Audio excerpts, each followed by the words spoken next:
Alright, so I'm back, and today we're going to do my number 7 pick for my top 10 favorite Transformer characters. And number 7, Optimus Prime. There's a reason why he's Optimus Prime. Everyone knows Optimus Prime. It's just, he's so iconic. He's mentioned in every single series, if not being a prominent character in them.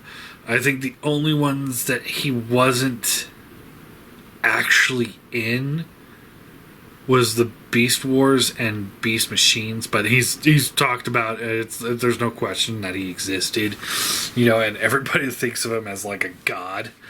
And it's like, even if you look outside of the character that I'm actually gonna that is my pick, which is the G1, he's just already Armada trilogy. He was pretty good.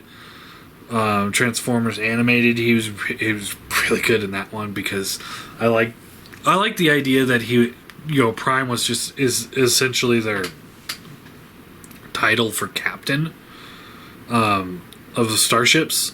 So he's just Captain Prime, or Captain Optimus, essentially, because there was other Primes in the show as well. So it was really cool seeing it in a different light. And then of course in the movies, the first 3 he was pretty cool in. Ass in 4 and 5, just total ass. And then of course he was awesome in Prime. And yeah, he's always been awesome. Especially when voiced by Peter Cullen. You can't really go wrong with it. And then you go back to G1, and that's where it all starts. And, it's just... My mom has always been a huge fan of John Wayne movies. And, a lot of people say like, oh yeah, you can see a lot of John Wayne in Optimus Prime. And I can easily see what they're talking about.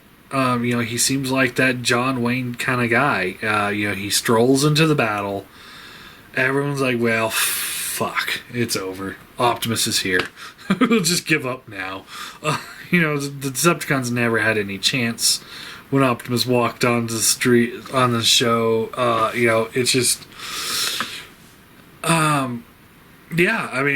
the whole season 1 and 2 it's pretty much dominated by Optimus just being a badass.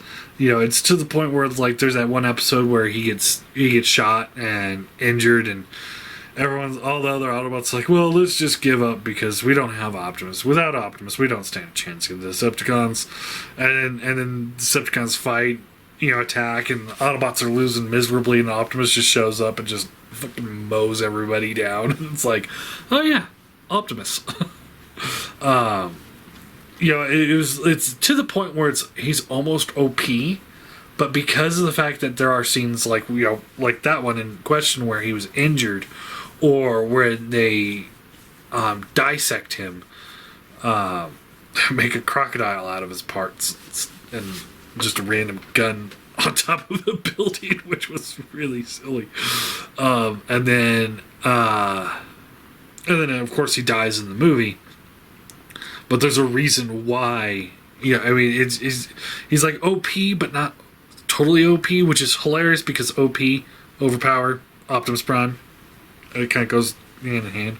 But I think they did it just perfect. Like, just perfect levels for him.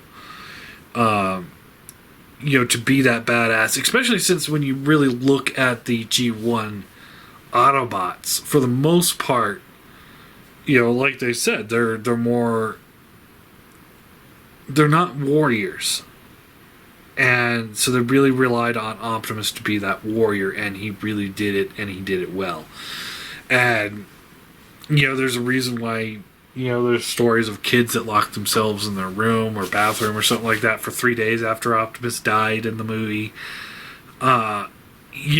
Kids cried at the death of Optimus Prime back then. I don't think they give a shit now, but it was traumatic for a lot of people back then. And then there's a reason why they were like, okay, we've got to bring him back. And then when they brought him back as a zombie and then they killed him again, they're just like, and the backlash from that, it's like, okay, we really need to bring him back now. So that's probably why he came back at the end of season 3. Just like, man, we can't do this. And it's like, the G1 Optimus Prime toy is, I think it's one of the best-selling Transformer toys of all time. Hell, I bought the reissue as soon as I found it. I was like, hell yes. So, it's like, I got it. I've got the Siege Optimus over there. I've got MP10 back here. I'm trying to get the money together to buy the new one. I mean, it's Optimus fucking Prime. It's just, what more needs to be said? He's such a badass. He carried season 1 and 2. And that's probably why season 3 wasn't as good, is because you didn't have Optimus to carry it. And it's like, well, what they did with the characterization of Hot Rod and Rodimus, just, he couldn't carry the show. And yeah, it just wasn't the same after he died. And it's like, to this day, he's still probably, he's probably the most iconic, he's easily the most iconic Transformer. I easily see why he tops most people's list. He doesn't top my list because of, we'll get into that as we go.